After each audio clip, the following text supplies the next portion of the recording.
Chris, sino-sinong mga malalaking opisyal ang dumalo diyan sa naturang kilos protesta?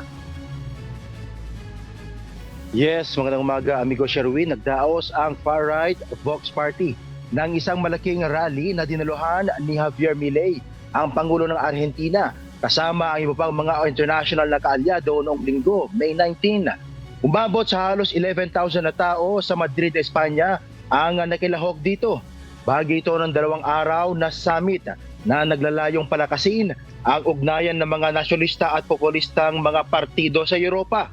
Ang layunin ng summit ay ipagpatuloy ang mga naunang pagsusumikap sa Warsaw upang ipagtanggol ang Europa laban sa mga tinatawag na panloob at panlabas na banta at upang itaguyod ang isang alternatibong landas sa globalisasyon sa di umano'y nagbabantang kalayaan ng mga bansa sa Europa.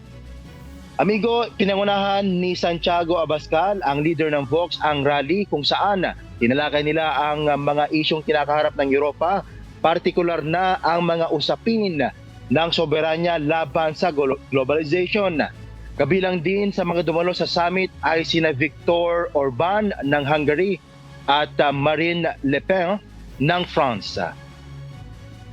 Chris Fugaban, humahataw sa balita ngayon. Alright, maraming salamat Chris Pugaban mula sa Montreal, Canada.